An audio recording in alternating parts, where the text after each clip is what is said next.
Halo loh, apa kabar Anda semua? Semoga selalu dalam keadaan sehat walafiat, tetap semangat ya. Walaupun saya kira sekarang itu kita betul-betul dalam situasi yang kita selalu sebut sebagai uncertainty, bukan hanya di dalam negeri tapi juga dunia. Karena Iran,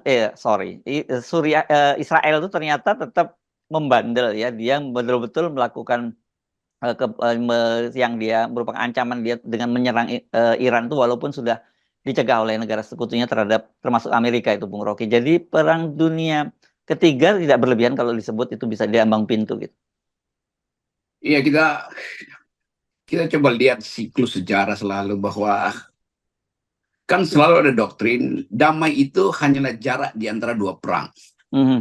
Dan kelihatannya 2-30 tahun tidak ada perang yang melibatkan banyak negara yang kita sebut sebagai perang dunia itu. Dan potensi perang dunia ketiga justru dibuka ketika Israel akhirnya melakukan balas dendam tuh. Dan tekanan dunia pada Israel tidak berhasil. Kenapa? Karena mungkin Netanyahu menganggap ini periode terakhir dan to be or not to be itu. Kan dukungan politik dia di Israel makin sedikit, di Amerika juga anak-anak muda Amerika banyak yang lebih pro Palestina tuh, karena partai Likudnya, partai konservatifnya si Netanyahu ini tidak mau mengambil jalan damai atau negosiasi atau diplomasi minimal. Jadi kelihatannya ada semacam keputusan kendati Knesset itu parlemen Israel itu tidak bisa bulat karena ada faksi yang masih dikendalikan oleh Amerika. Nah, satu hal yang saya kira mesti kita bayangkan adalah kalau terjadi dan eskalasi itu kelihatannya bakal terjadi, kontinuitasnya akan jalan terus karena kan sebetulnya kalau kita baca banyak artikel dari zaman awal Iran diincar oleh Israel itu karena bahkan di tahun 70-an ketika zaman Syah Iran kan Iran udah menyatakan diri ingin jadi negara nuklir. Tetapi poin dalam perjanjian nuklir selalu boleh Anda proliferasi nuklir tapi jangan menjadikan nuklir itu bahan untuk persenjataan kan nuklir weapon itu nggak boleh. Kalau nuklir untuk perdamaian, untuk obat-obatan, untuk energi ya boleh aja tuh. Tapi kelihatannya Iran mulai frustrasi bahwa waktu perang Iran-Irak dia ditekan oleh dunia tuh.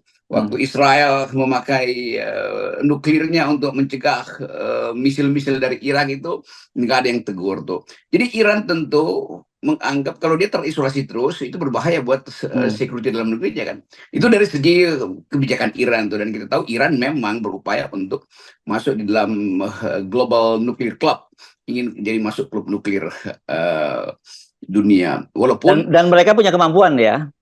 Iya, itu di situ ada sumber uranium yang dengan cepat dia bisa lakukan proliferasi pengayaan.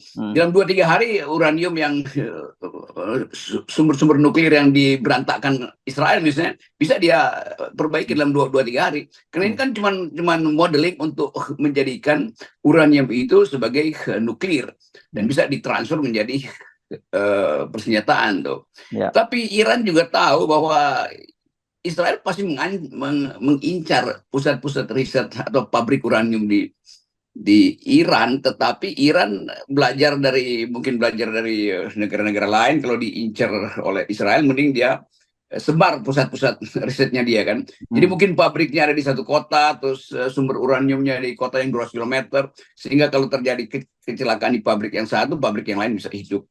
Saya kira itu kesulitan Israel nanti untuk memetakan di mana sebetulnya sumber uranium atau pabrik nuklirnya Iran. Tapi lepas dari itu semua, kita tahu bahwa itu urusan para spekulan senjata juga tuh. Ya. Nah, apa yang akan kita bayangkan kalau misalnya perencanaan Perang Dunia Ketiga itu memakan waktu kira-kira 2 bulan, lalu mulai ada percobaan pemanasan 2 bulan, lalu 3 bulan terjadi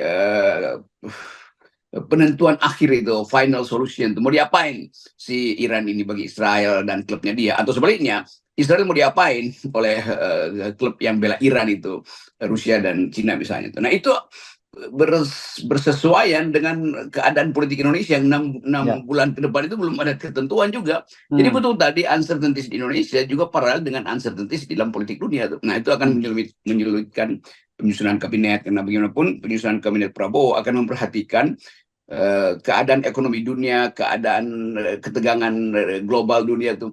Itu saya kira yang harus kita jadikan faktor baru sambil melihat potensi Mahkamah Konstitusi, melihat juga masalah itu sehingga bisa jadi variabel untuk menentukan sikap di dalam penentuan hasil pemilu yang jujur kemarin. Ya, dan ini kan dampak dari serangan balasan dari Iran kemarin yang melontarkan ratusan senjatanya ke Israel itu membuat ekonomi Indonesia juga dampaknya terasa. Rupiah sudah tembus di atas angka psikologis 16.000, bahkan kemarin tembus sampai 16.200-an ya, Bung Rocky. Dan Ya. kita bisa menduga keras ini akan kembali lagi seperti itu, akan naik lagi. Dan dari situ saja orang kemudian banyak para pengamat ekonomi mulai berspekulasi bahwa ini bisa jadi seperti pengulangan pada tahun 98 gitu, ketika dolar kita juga tembus di atas angka 16.000. Cuman waktu itu memang dolar kita kan masih berapa ya, sekitar 2.500-an begitu ya, tembus sampai 16.000. Tapi hal yang sama juga bisa terjadi sekarang ini. Nah, ya 98 itu krisis keuangan aja tuh yang Ya. bisa diatasi sebetulnya dengan bridging di financial market tuh. Ya. Tetapi yang sekarang ini kan dimensinya lebih lebar itu karena persiapan perang itu pasti akan menguras banyak dolar dan eskalasi perang di Timur Tengah itu pasti membuat harga dolar itu menjadi tinggi bagi Indonesia itu. Tetapi dua hal juga mesti kita lihat. Bagaimana Cina misalnya harus diminta memutuskan mau investasi di dalam perang dunia ketiga atau mau memperluas wilayah dagangnya selama ada ketegangan. Kan nggak mungkin Cina lakukan itu kan. Dari segi potensi atau kapasitas ekonominya dia mesti milih tuh. Mau membantu Irak. Sementara Irak sendiri mungkin minyaknya yang dia supply ke Cina itu akan di-ban tuh. Lalu Cina mulai kesulitan untuk dapat BBM dari sumur-sumur Irak yang kan sumur-sumur Irak tuh 80% tuh disuplai untuk Cina tuh. Iran atau Jadi Irak ini, kelihatannya Bung Rocky? Iran ya, atau Irak? Iran ya maksud Anda ya? Iran, sorry. Oh, ya, Setiap kali kita ngomong Irak itu artinya Iran. Oke, ya, Salah spelling terus tuh. Ya. Jadi selalu kita mau lihat itu, politik energi juga akan menentukan masa depan Indonesia tuh. Karena Indonesia masih net importer untuk BBM kita kan. Jadi udah pasti akan ada kenaikan harga-harga BBM, itu efeknya pada inflasi konsumen pangan terutama tuh karena biaya BBM yang masuk dalam biaya angkutan segala macam. Nah ini yang kita bayangkan bagaimana partai-partai di Indonesia itu memformulasikan masa depan Indonesia dalam keadaan sekarang. Sementara yang ada ya adalah pertarungan yang sangat teknis saja, mau dapat berapa kursi, koalisinya Prabowo tuh nanti oposisi itu lagi dibujuk segala macam. Jadi kelihatannya kita nggak bisa mengerti bahwa dunia ini memang sedang berubah itu. Nah kapasitas kita untuk memahami perubahan itu akan ditentukan nanti termasuk keputusan Mahkamah Konstitusi untuk mendalilkan bahwa kalau misalnya Pak Prabowo itu tetap berpasangan dengan Gibran, suasana dalam negeri itu akan panas terus, akan kesulitan bagi Prabowo untuk menyusun kabinet, karena masyarakat pun akan beroposisi, bukan sekedar partai PDIP misalnya akan beroposisi, masyarakat beroposisi itu, dan itu gangguan pada mental Prabowo untuk menyusun kabinet yang efektif, sambil dia mesti melihat potensi kehilangan nilai kurs, potensi kehilangan keuntungan karena ekspor import itu pasti akan kacau tuh, global supply chain akan kacau, itu artinya semua perencanaan pembangunan juga mesti ditata ulang, penghematan mesti ditaruh di mana-mana. Jadi kesulitan itu akan ada pada Prabowo nanti itu. Nah, itu yang kita anggap bahwa variabel global itu selalu harus diperhatikan secara hati-hati dan bahkan dimungkinkan untuk menjadi alasan percepatan keputusan Mahkamah Konstitusi supaya ada kepastian tuh apakah Prabowo masih mau dengan Gibran, dan itu berarti akan ada beban dia itu secara psikologi, sementara dia mesti fokus juga pada keadaan global.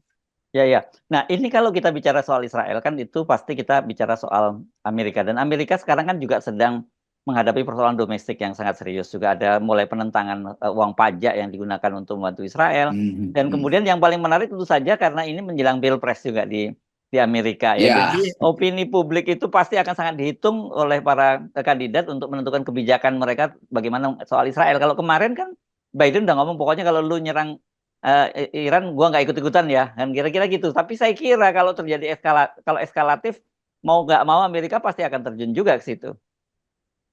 Yang saya perhatikan justru anak-anak muda kampus-kampus Amerika yang berupaya untuk menekan pemerintah Amerika supaya jangan lagi ikut-ikut di dalam perang di Timur Tengah, karena mereka hanya memperlihatkan pengalaman Amerika ikut dalam perang Vietnam itu dan bangkrut Amerika tuh. Kan kemarin atau ya sehari lalu itu camp yang dibikin udah berbulan-bulan yang pro Palestina itu di Columbia University itu dibubarkan oleh polisi dan 100 orang ditangkap. Ini pertama kali dalam sejarah demonstrasi mahasiswa Amerika untuk membela Palestina itu dibubarkan dan ditangkap aktivis-aktivisnya. Ini akan jadi isu internasional dan akan memicu anak-anak muda dunia juga untuk ikut pro pada Palestina, artinya anti Israel tuh. Jadi ada kesulitan tadi betul, sementara Amerika berupaya untuk November nanti memulai proses pemilu. Nah, partai-partai di situ akan lihat potensi pemilih muda di mereka yang akan punya suara yang negatif terhadap kebijakan Amerika di Timur Tengah, terutama sifat Amerika yang terus-menerus menganakmaskan Israel kan. Jadi ada faktor baru sebetulnya. Milenial Amerika itu mulai melihat ketidakadilan dunia dari perspektif masa depan mereka. Mereka menganggap perang itu menguras kesempatan kita untuk menjadi pemimpin di masa depan. Perang itu menguras pajak kita yang sudah dipakai untuk membiayai mesin-mesin perang di Timur Tengah.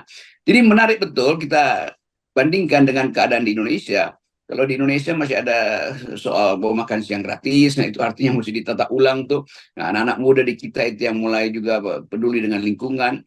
Jadi ada kesempatan sejarah justru untuk membayangkan Indonesia bisa ditata ulang dengan memperhatikan perubahan global dan kondisi demografis di Indonesia yang menghendaki supaya pemimpin yang akan datang itu tidak boleh lagi berbasis pada dinasti atau pada nilai-nilai yang sebetulnya buruk dari segi demokrasi. Jadi tetap kita lihat perubahan-perubahan di Timur Tengah dan Indonesia itu dalam upaya untuk mengembalikan fungsi demokrasi dalam peradaban manusia. Dan kalau kita belajar dari sejarah di dalam negeri, domestik itu kan ketika ada krisis ekonomi bertemu dengan krisis politik, ya itu akan terjadi perubahan besar juga. Itu yang saya kira ini mesti dipahami ya, bukan semata-mata persoalan di Mahkamah Konstitusi saja. Katakanlah Mahkamah Konstitusi memenangkan Prabowo Gibran begitu. Tetapi ketika mereka berhadapan dengan situasi politik global yang dampaknya juga sangat besar terhadap persoalan domestik, itu juga bisa terjadi perubahan-perubahan yang mereka bisa tidak bayangkan gitu. Jadi saya kira orang seperti Pak Prabowo dan sebagainya mesti menghitung, mengkalkulasi ulang hal-hal semacam ini ya. Nanti tapi detailnya nanti kita bicarakan di bagian yang kita perbincangan nanti sore, Bung Rocky. Oke, jadi poinnya kita tinggalkan sebagai masalah bahwa Prabowo harus fokus di dua bidang hari ini. Tentang masa depan kabinet dia yang akan dia bentuk berdasarkan keadaan dunia yang akan menyebabkan kesulitan ekonomi dan koneksi politik Prabowo dengan dunia Arab terutama di Timur Tengah. Jadi saya kira itu masalah sambil kita lihat bagaimana perkembangan 2 hari ini di Mahkamah Konstitusi. Dan kita yakin bahwa hakim-hakim ini menginginkan Indonesia itu jauh lebih bermutu daripada Indonesia sebelumnya. Ya, jadi dipastikan perspektif global itu pasti akan mempengaruhi keputusan dari Mahkamah Konstitusi juga ya, Bung Rocky ya? Iya, kelihatannya begitu kan. Bagaimanapun hakim-hakim ini juga well informed soal perkembangan di Timur Tengah, terutama karena relasi kita dengan Israel yang seringkali diandaikan tegang, tapi kemudian ada upaya untuk memuluskan diplomasi. Nah, sekarang itu ada keputusan yang lebih telak bahwa Israel itu punya problem karena tidak mau dari awal memakai perspektif perdamaian dengan cara tetap ingin menguasai Palestina. Nah, itu bahayanya buat Indonesia kalau Indonesia tetap ingin terlibat seolah-olah ingin punya akses dengan Israel supaya bisa dapat akses untuk beli senjata Amerika. Padahal secara kultural tetap Israel itu adalah negara yang tidak menginginkan perdamaian. Ya, oke. Baik, terima kasih Bung Rocky. Ya. Tetap kita nolkan.